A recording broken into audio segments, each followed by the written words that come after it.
We are in Beit Jann, which is in the hills of the Galilee region, known as a Druze village. And you're about to meet a very special man, Dr. Dabour, who is a pharmacist who is reviving an ancient tradition of growing plants and herbs, and he's turning it into a product line.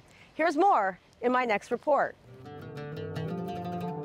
Dr. Ziad Dabour is on a mission, not only to keep the ancient Druze culture alive.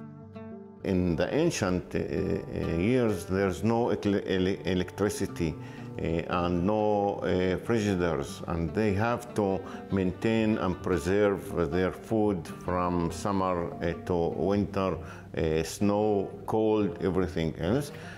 So they used to use the plants to give him support for their life, for medicine, for preserving food, for eating, for everything.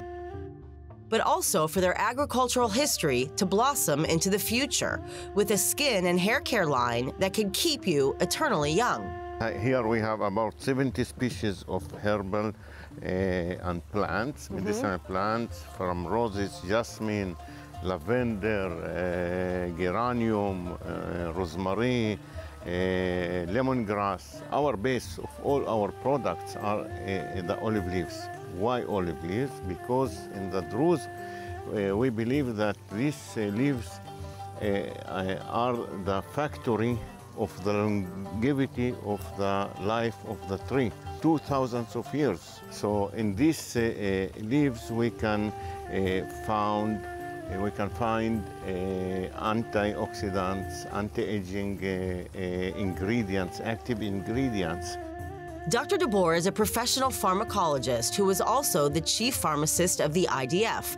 Yet he found himself needing to go back to the ancient medicinal roots of his ancestors out of personal necessity. I'm a pharmacist, and I studied pharmacy in the Hebrew University in Jerusalem. I have a Ph.D.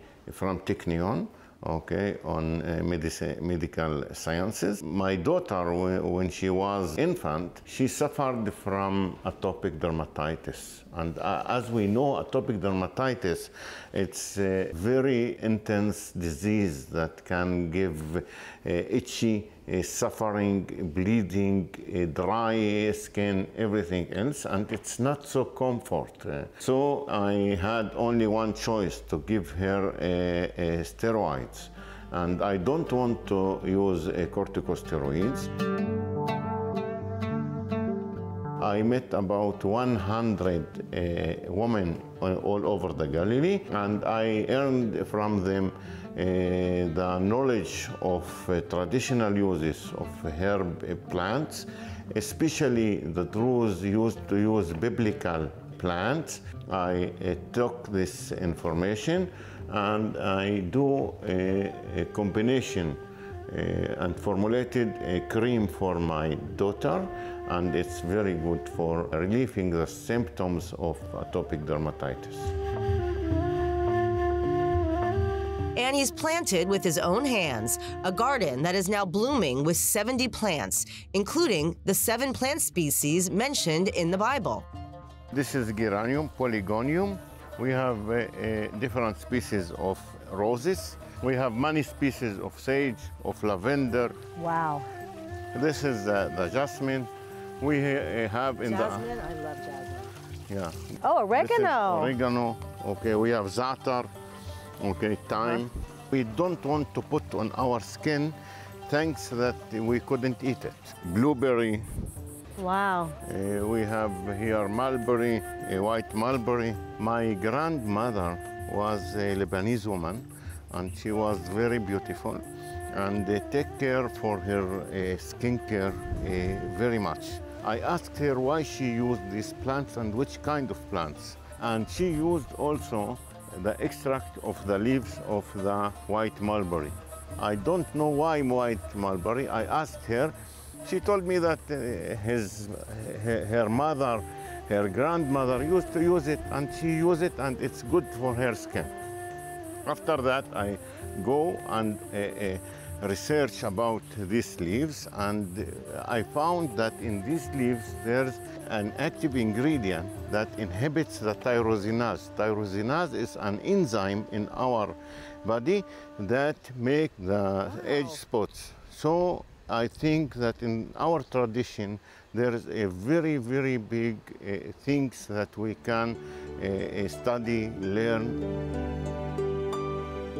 Dr. Dabour's line of 80 products is literally produced and packaged by hand in the state-of-the-art laboratory just footsteps from his garden. We took the plants, clean it, wash it, and produced the extract. After that, we do the mix in the homogenizer.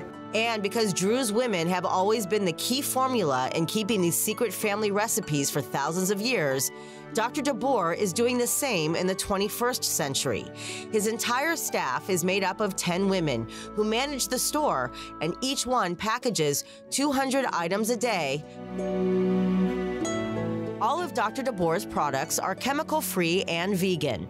Inspired by the gift of nature, they blend ancient traditions with modern science and technology. Our mission is to give women a place for working, because here in our places in the mountains, there is no industrial zone, there is no places for work, so we can support them and give them a choice for working, and it's very good for all our society.